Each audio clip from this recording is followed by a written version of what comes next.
Welcome to another Explainer. Today, we are diving into an absolutely fascinating piece of radical social engineering, building Thai peace from the ground up, the Kampung Taqwa blueprint. We'll be looking at Thailand's deep south, a region that's been locked in a systemic conflict for 2 decades, and we're going to examine a blueprint that tries to solve it by completely flipping the traditional script on how governments maintain order. To really understand this new approach, you have to imagine spending 22 years pouring massive, eye-watering budgets into building a giant, gorgeous house. But every single time you finish it, the walls buckle and the whole thing just collapses into rubble. Why? Well, because the builders stubbornly started with the heavy roof. They suspended it in midair, just hoping a foundation would magically materialize underneath. This striking visual analogy comes straight from our source material, and we're going to see how a 22-year, top-down security approach essentially defied the basic laws of social gravity. And the sheer human toll of this roof-first approach is laid out right in the source document. We're talking over 4,000 violent incidents and more than 6,000 deaths over the span of 20 years. That is a devastating physical reality. But the text digs into a deeper, somewhat invisible damage as well, a massive, impenetrable wall of mistrust that was built up between the state and the local population.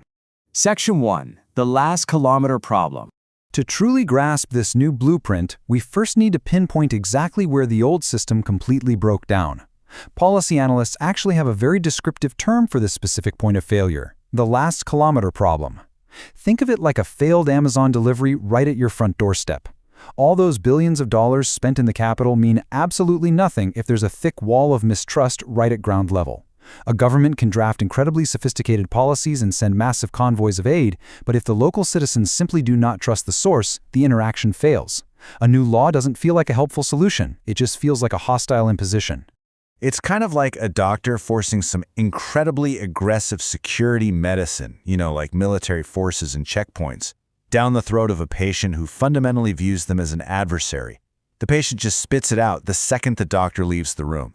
And instead of the doctor asking why the patient doesn't trust them, they just increase the dosage. This friction inadvertently accelerates the patient's drug resistance, creating a completely vicious cycle. Section 2. Pouring the foundation. So, what's the alternative to this failing medical treatment? If just tweaking the military strategy isn't working anymore, what do you actually do? Enter Kampung Taqwa, which translates to community of faith. Now, we are looking at this strictly as social architecture, the actual gears and levers of how a community builds peace from the roots up. Imagine taking people who were passive recipients of state aid or subjects of constant surveillance and turning them into the lead peace engineers of their own neighborhoods. This architecture flows seamlessly from a grassroots foundation all the way up to an umbrella state policy. The whole system relies on intrinsic motivation and shared faith, rather than the looming threat of a police officer writing a ticket. By weaving accountability right into the fabric of daily interactions, it manages to create a self-regulating environment without having to hire a single armed guard. But let's be super clear here. This wasn't some overnight academic theory drafted in a distant think tank. No way. This took a grueling 2-decade process of trial and error to prove to a highly skeptical central government that faith and community could maintain order better than sheer force. It took 6 years of iteration just to secure official funding, and today it is gradually expanded to over 133 villages. Section 3. The 4 Pillars. Because look, good intentions alone aren't going to fix a crumbling road or stop a crime wave. If you're replacing police and judges with a community ethos, you need a seriously flawless operating system. To prevent this localized governance from devolving into a chaotic town square shouting match, they force 4 distinct pillars to collaborate on a rigorous advisory body called the Shura Council. You've got the state administrative leaders handling legality, meaning the national state literally has a seat at the table. Then you have religious leaders bringing the moral weight, local representatives managing the budget, and local scholars bringing that deep, generational knowledge of the community's history. Just look at the stark difference this makes in a real-world land dispute.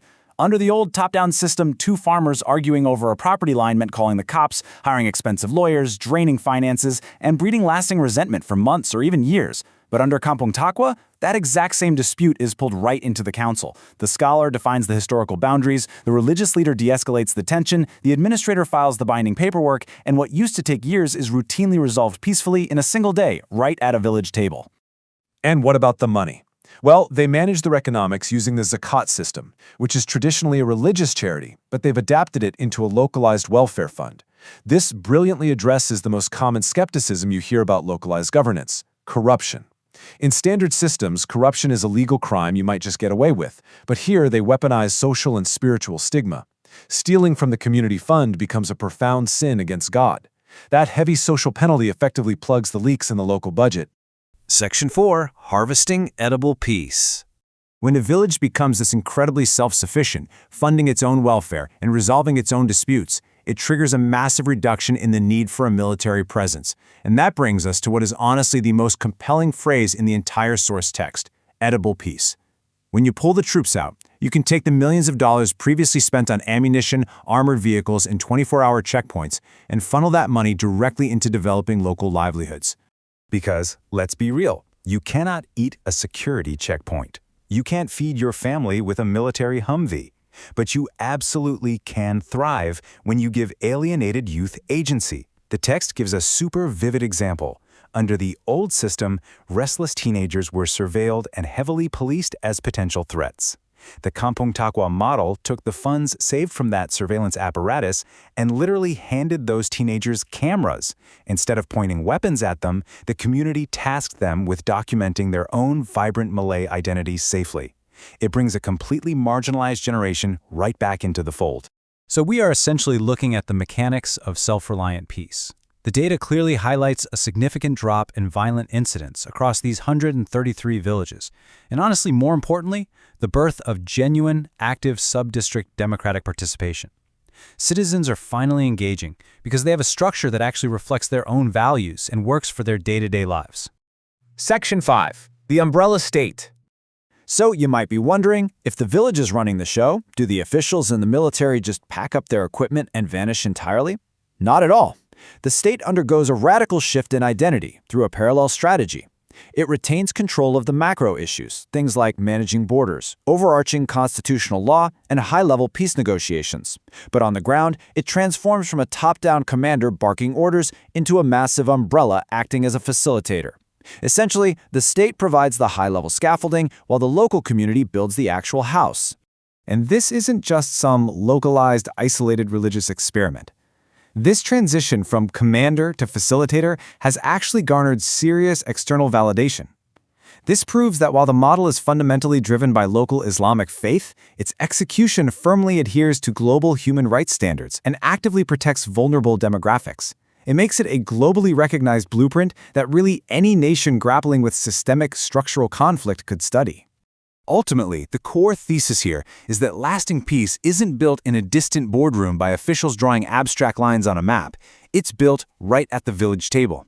Which leaves us with a fascinating question to ponder.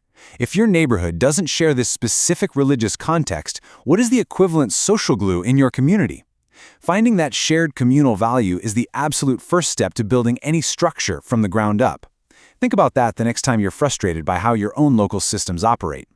Thank you so much for joining us on this explainer, and we will catch you next time.